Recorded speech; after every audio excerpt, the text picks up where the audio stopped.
Alright, what's up guys, it's KOSDFF here, and today I'm making a much anticipated video about you guys. I know I promised it a couple days ago, but for reasons that I'll explain, I chose to wait till now. And chief among them is I wanted to have, good news and bad news, obviously. Good news, we're announcing our new Call of Duty roster for the rest of the 2018 CWL season. Pretty much Anaheim, Stage 2, and Champs. And then also, I wanted to explain, how the F methods ended up on Optic. Now everyone knows Rostermanias are always crazy. This one was different. This one was absolutely nuts. This is, there was teams that made changes that haven't made changes in forever. There was some connivery, there was some crazy shady stuff happening behind the scenes, and a lot of the reasons why I chose to wait till now to make this video is one, I didn't want to just make a video about a whole bunch of negative stuff. I didn't want to be the guy, the cost burner, to leak all the other rosters and all that stuff, although, obviously, as you guys are about to learn, we had some very negative interactions with some of the orgs.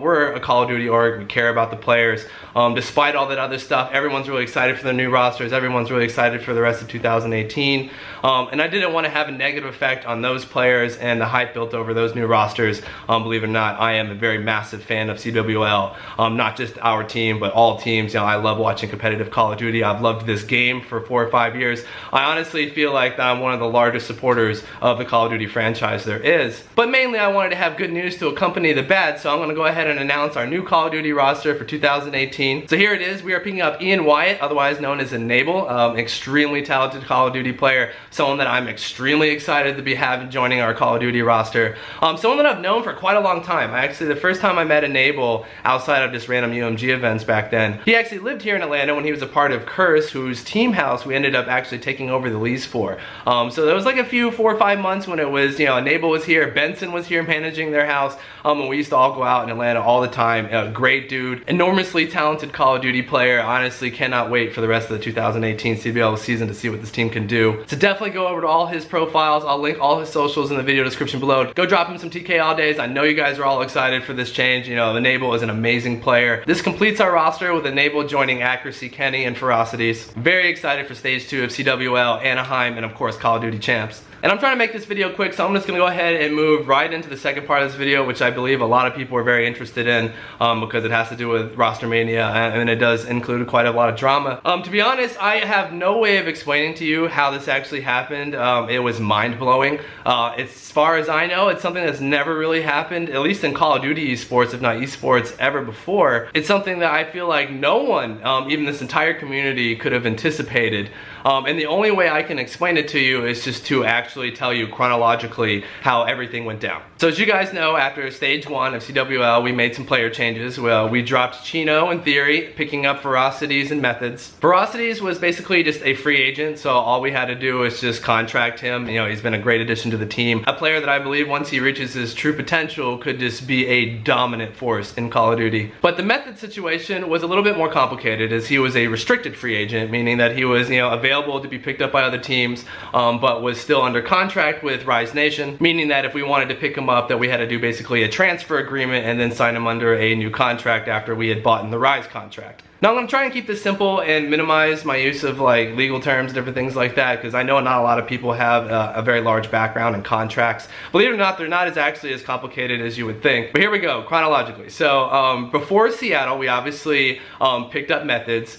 And made a public announcement that he was joining our team, basically on a loose agreement with us, Rise Nations, and Methods, that they were transferring us to player, and that although the legal paperwork might take a week or two, that everyone was cool with Methods joining our team, and that's how he ended up on our team for the past 3 weeks and also playing for us at CWL Seattle. So the first thing that had to happen is a transfer agreement had to be drafted by Rise Nation. This actually took, I don't want to speak incorrectly, but it was about a week and a half, 2 weeks, so it was well after Seattle when we finally got the transfer agreement, and that's normal. Having legal documents drawn up, is a tedious task. They have to be reviewed constantly. Changes have to be made. In general, when it has to do with these kinds of things, a little bit of leeway is given to just about everybody, and that's usually the path of least resistance. So I want to say it was early last week.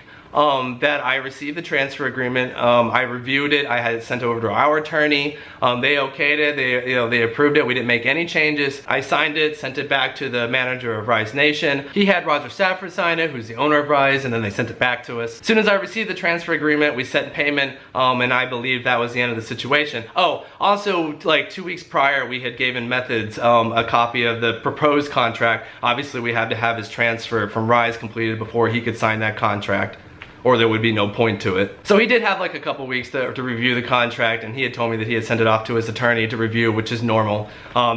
This Rostermania was extremely important because there is no chance to have another one for the rest of the 2018 season. And if you look at it at a pure like money stance, like the prize pools available, there is still an extreme amount of Call of Duty left, even though there's only 2 events in the league. So these are really important decisions.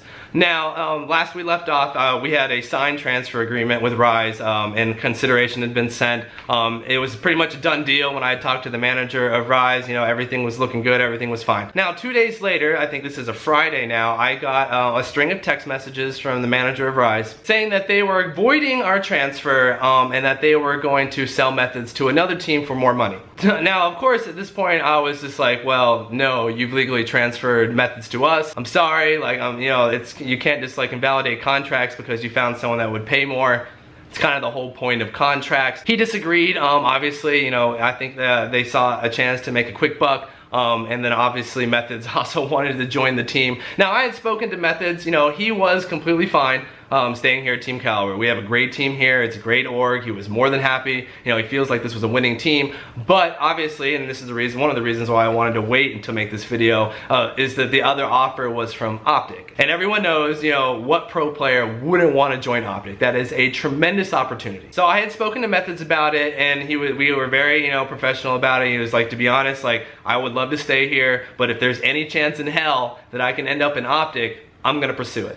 And I was like, yeah, I mean, I respect that. That is what it is. But obviously, we were still gonna hold the stance that we had a totally binding, legally executed transfer agreement, and that he was actually a part of Team Kaliber. So after I'd spoken to the manager of Rise and Methods, we set a date the following Monday, like 2 days after that, for our lawyers to meet and kind of work it out and figure out where exactly we were at. And that was pretty much it, all the way until Monday. So Monday rolls around, I was speaking to the manager at Rise who had been setting up the meetings our 2 attorneys, and about 30 minutes before our attorneys were due to meet, he hit me up saying, nah, never mind, like, we're just gonna give you guys the rights to Methods. We don't wanna get involved in this anymore. Like, our lawyers don't need to meet. Like, everything is fine, it's all good. Now, of course, this made Optic really upset, and I received a call from Optic Hex, who, again, someone I've known for 4 or 5 years.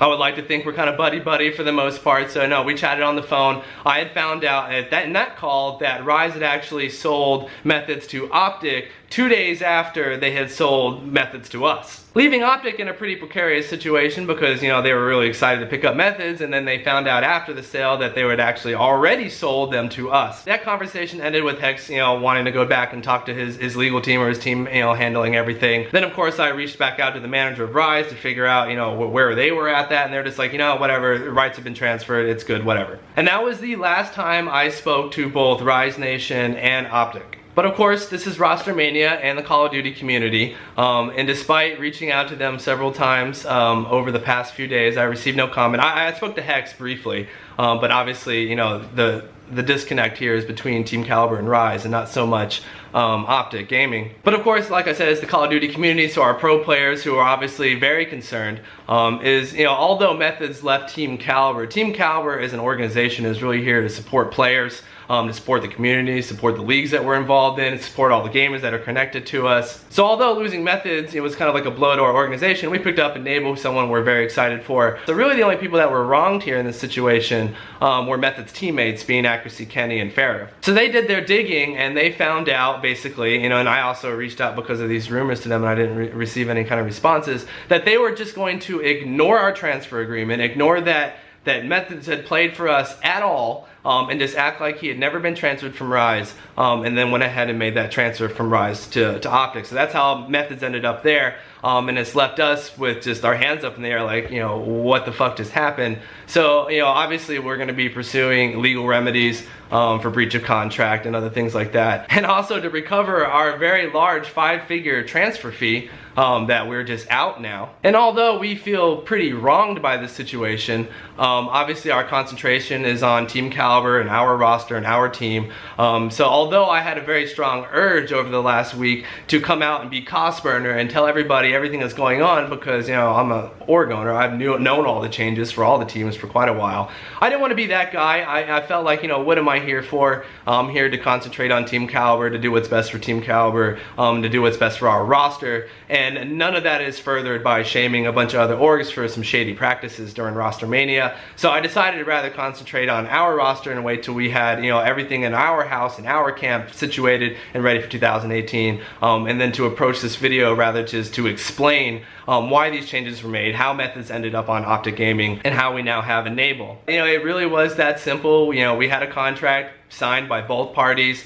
It was a done deal. Everything was done. Methods have been on our team for 3 weeks already, and I am continually just mind blown that, you know, people could just, you know, ignore everything and just go forward. But, you know, I understand the reasons. You know, Optic really wanted Methods, and Methods really wanted to join Optic, and I guess the rest of it is just up to the lawyers. And if not for that reason alone, I'm obviously very excited for Anthony. Anthony is another person I've known for 4 or 5 years. He used to be this chubby little dude that would just run around UMG events and, you know, crack jokes. He was actually really funny. I miss chubby Methods, to be honest. But because of those reasons, I will probably never comment on this situation ever again. I don't believe it's really important to our community. Us seeking remedies to, you know, cover the hurt that we suffered from this breach of contract, I don't believe has any business being public. I believe it's going to, you know, probably just be a bunch of paperwork open and closed. And obviously I want the concentration to be on our new roster and not a bunch of crap that happened in Rostermania. So as much as everybody reaches out to me about this or asks me questions about this, unless it's having to do with, you know, the future of Team Kaliber or our current roster,